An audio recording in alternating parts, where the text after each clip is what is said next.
Hello everyone, welcome to Edudeem IAS. So guys, this is our first compilation of mains current affair for 2026-2027 for UPSC CSE and other state PCS exam.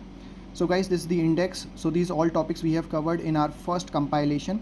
ये सारे topics आपको मिलेंगे. Now let me just show you how beautifully we have covered each and every topic for your mains preparation. तो सबसे पहले आपको एक short सा इंट्रोडक्शन मिलेगा हर एक टॉपिक में जिसको आप डायरेक्टली एग्जाम में लिख सकते हैं. तो इंट्रोडक्शन सोचने का आपका जो टाइम वेस्ट होता है एग्जाम में वो आपका ख़त्म हो जाएगा.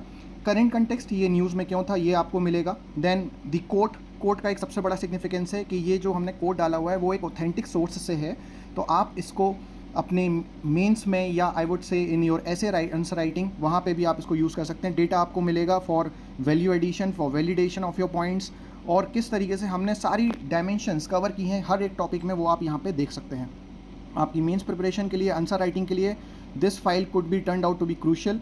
और जैसे कि आप देख सकते हैं arguments in favour, arguments against. अगर सपोज कीजिए लेट्स से अगर आपके पास क्वेश्चन क्रिटिकली एनालाइज करके आ रहा है तो आपको दोनों साइड उसमें बताने होते हैं that what is the arguments in favour और आर्ग्यूमेंट्स इन अगेंस्ट. तो वो सारी चीज़ें हमने इसमें कवर की हुई हैं. Late me just quickly show you. जैसे कि आप देख सकते हैं hand made diagram, simple diagrams जिनको आप डायरेक्टली एग्जाम में बना के आ सकते हैं, वो सभी हमने यहाँ पे ऑलरेडी आपको बना के दिए हुए हैं. आपको ज़्यादा कुछ नहीं करना है, सिर्फ पढ़ते समय इसको मेमोराइज़ करना है थोड़ा सा कि आपको कैसा डायग्राम आप उस टॉपिक से रिलेटेड बना सकते हैं.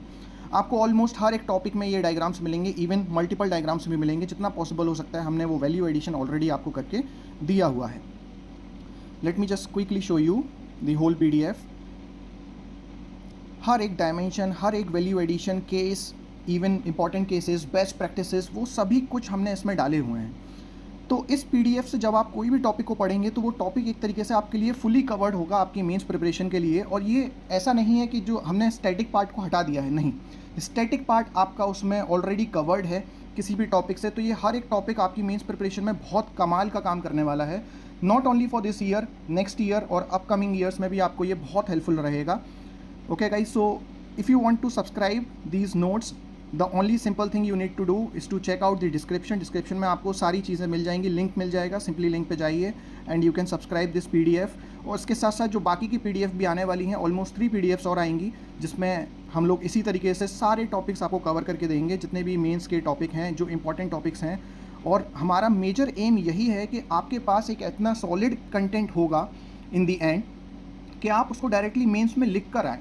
एक पूरा फ्रेमवर्क आपके पास रेडी है आंसर राइटिंग का, जैसे इंट्रोडक्शन, देन उसके बाद आपका बॉडी पार्ट, आपके पास डेटा सेट है, ठीक है, सारे डायमेंशंस हैं, कमिटीज़, कमीशन, रिपोर्ट जैसे कि आप यहाँ पे देख सकते हैं. Then way forward, global best practices, then conclusion भी एकदम शॉर्ट 1 से 2 लाइन में, जिसको आप डायरेक्टली एग्जाम में लिख कर आएंगे. ठीक है. सिमिलरली हमने जो GS4 है उस पर भी बहुत ज़्यादा फोकस किया है. जैसे की स्टेक होल्डर, जब आप लेट्स से केस स्टडीज़ लिखते हो तो key stakeholders are of very importance. ठीक है. मिनी केस स्टडी आपको हर एक टॉपिक में मिलेगी इस तरीके से. तो आपको एक ethical view, ethical lens provide करने की हमने कोशिश की है कि अगर सपोज़ कीजिए कोई भी क्वेश्चन आ रहा है तो आप उसको मल्टीपल इथिकल डायमेंशंस के साथ कैसे आंसर राइटिंग कर सकते हैं. Okay guys, just read out this PDF once, एक बार देखिए इसको, then you will realize that how important this particular PDF is. Okay, all the information of this PDF is in the description guys. Just check out the description. Thank you guys.